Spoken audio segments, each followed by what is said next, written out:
علمتنا إنك أنت العليم الحكيم رب اشرح لي صدري ويسر لي أمري واحلل عقدة من لساني يفقهوا قولي صدق الله العظيم نحمده ونصلي على رسوله أما بعد میرے قابل احترام بزرگوں اور پیارے بھائیوں، اللہ سبحانہ و تعالیٰ ہم سب کی آمد کو بے انتہا قبول فرمائے۔ اللہ سبحانہ و تعالیٰ نے اعمال کے مجاہدوں پر ہدایت کی راہوں کو کھولا ہے، اور ہم سب لوگوں نے گھر چھوڑا ہے ان اعمال کے لیے جو اعمال رسول اللہ صلی اللہ علیہ وسلم لے کے آئے۔ اعمال کے جرے کے مجاہدے پر بھی اللہ کے بڑے وعدے ہیں۔ حالانکہ دنیا کے مجاہدے پر اللہ ناراض ہوتا ہے کہ اپنے آپ کو دنیا میں مت تھکاؤ، تم لوگوں کو اس لیے نہیں بھیجا گیا۔ اس لیے بھائی دوستوں، ہم سب کو دنیا میں اللہ سبحانہ و تعالیٰ نے ذمہ داریوں کو سمجھنے کے لیے اور پورا کرنے کے لیے ہم اعمال اور اعمال کی محنت کے ذمہ دار بنا کر دنیا میں بھیجے گئے۔ یہ اللہ کا انتخاب ہے، اس میں ہمارا کسی کا کوئی کمال نہیں ہے۔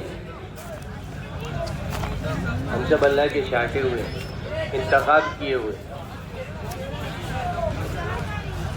عالم ارواح کے اندر اللہ سبحانہ و تعالیٰ نے روحوں پر نظر ڈالی، انبیاء علیہ السلام کو الگ چھانٹ دیا۔ اس کے بعد ان کے ساتھ والوں کو چھانٹا ہے، یہ انبیاء کے کام کو لے کے چلیں گے۔ اصحاب پہلے انبیاء کے ساتھی حواری ہوا کرتے تھے، یہ انبیاء علیہ السلام کے کام کو ان کی نہج پر لے کے چلتے تھے، اور ہم بھی چھاٹے ہوئے ہیں۔ ہم حضور پاک صلی اللہ علیہ وسلم کی امت میں اتفاق سے نہیں آئے، بلکہ اللہ کے اتفاق سے آئے۔ یہ بات اللہ کرے سمجھ میں آ جائے تو ہمیں ہماری قیمت سمجھ میں آ جائے گی، ہمیں کیا کرنا ہے۔ ہماری جتنی بھی پہچان ہے وہ اعمال نبوت کے ساتھ، نبی جی وہ اعمال لے کے آئے ہیں اور وہ باتیں سمجھائی ہیں۔ ان اعمالوں کے ساتھ جہاں بھی چلو گے آسمانوں میں بھی چمک جاؤ، دنیا میں نہیں۔ لوگ دنیا کے دھوکے میں لگے، یہ پہلے بھی ہوا ہے، آج کوئی نئی بات نہیں ہے، کیونکہ جو چیز نظر آتی ہے اس کا نتیجہ دکھائی دیتا ہے، لوگ اس کے دھوکے میں آ جاتے ہیں۔ انبیاء علیہ السلام کی بات اس کے بالکل برخلاف ہوتی ہے، مخالف بات۔ اس لیے لوگ اپنے زمانے کے نبی کو پاگل کہتا ہے، یہ تو پتہ نہیں دیوانہ ہے، اس کی باتیں عجیب ہیں۔ فارس کے دیہات کے گاؤں کے کچھ لوگ آئے، حضور علیہ السلام نے ان کو بات سمجھائی۔ فوٹو کون سا رہے؟ حج کرنے آتے تھے مکہ میں پہلے لوگ، آپ نے فرمایا کہ دیکھو تم یہ چار باتیں کہہ رہے ہو، کتنی باتیں بتائیں؟ سبحان اللہ الحمد للہ ولا الہ الا اللہ واللہ اکبر۔ ہم بھی پڑھتے ہیں، لیکن یہ بات ہم لوگوں کی زبانوں پر ہے، وہاں حقیقت کے ساتھ کی بات ہے۔ یہ مستقل محنت ہے، جو بات ہمارے پاس پہنچی ہے یہ ایسے باقی نہیں رہے گی۔ ہاں، اس کی حقیقت چاہیے، اللہ کو حقیقت پسند ہے۔ فرمایا کہ تم یہ چار باتیں کہو گے تو فارس کی جو عورتیں ہیں، ان کی حکومتیں ہیں، ان کے خزانے تمہارے قدموں میں ڈال دیں، ان کی عورتوں کو تمہاری خادمہ بنا لیں۔ یہ لوگ سوچ میں پڑ گئے۔ جی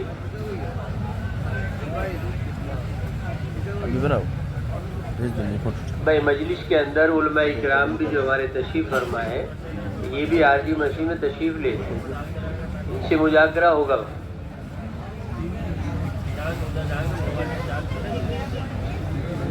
تو میں یہ عرض کر رہا تھا بھائی دوستوں بزرگوں، بھائی یہ جو چلنے پھرنے والے ہمارے ساتھی ہیں، تھوڑی دیر مذاکرہ ہوگا، اس کے بعد انشاءاللہ فراغت کے لیے وقت دیا جائے گا.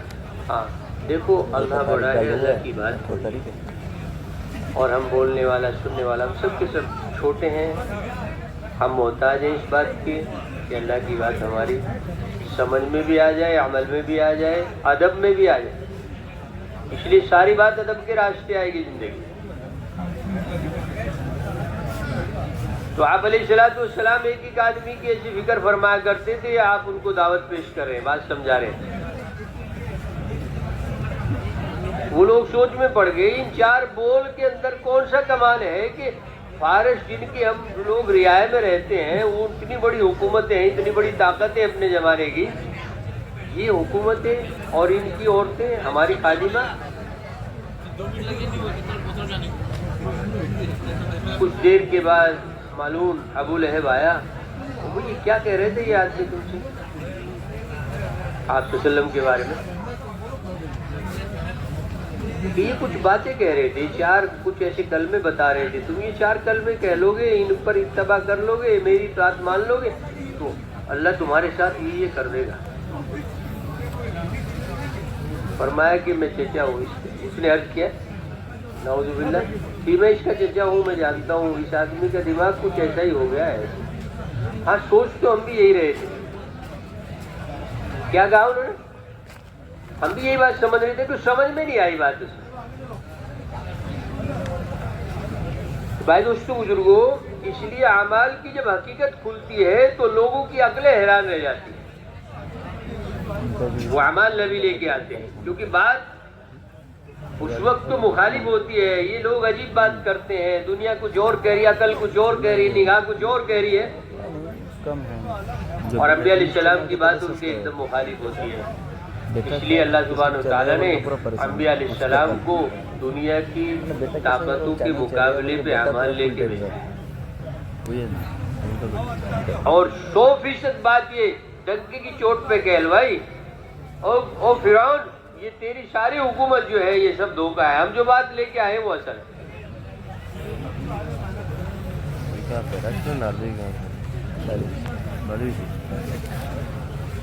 بنی اسرائیل کے مسلمان قارون کی شان و شوکت کو دیکھ کر جب وہ نکلتا تھا اپنی شاہی سواری کے ساتھ، شان و شوکت کے ساتھ، یہ تمنا کیا کرتے تھے کیسا نصیبدار آدمی ہے. دیکھو میں اس لیے عرض کر رہا ہوں، یہ بات ہماری جتنے بھی مذاکرے ہیں، مقصد اپنی زندگی کا سمجھنا ہے. میری زندگی کا مقصد مجھے سمجھ میں آ جائے تو یہ چمک جائے گا، اور اس کے پیچھے ہزاروں کی، لاکھوں کی، کتنے لوگوں کی ہدایتیں چھپی ہوں گی، ہم نہیں جانتے اپنی صلاحیت کے بارے میں. یہ باتیں ہوا میں نہیں چل رہی، یہ باتیں دلیل کے ساتھ. اللہ نے ہر امتی کو، اس امت کا جو انتخاب ہے وہ ایسے نہیں کیا، بلکہ اتنی بڑی طاقت تمہارے ساتھ لگائی ہے، وہ محنت عطا فرمائی ہے جس محنت پر اللہ نے قوموں کی ہدایتوں کو چھپایا تھا. ایک ایک صحابی کے پیچھے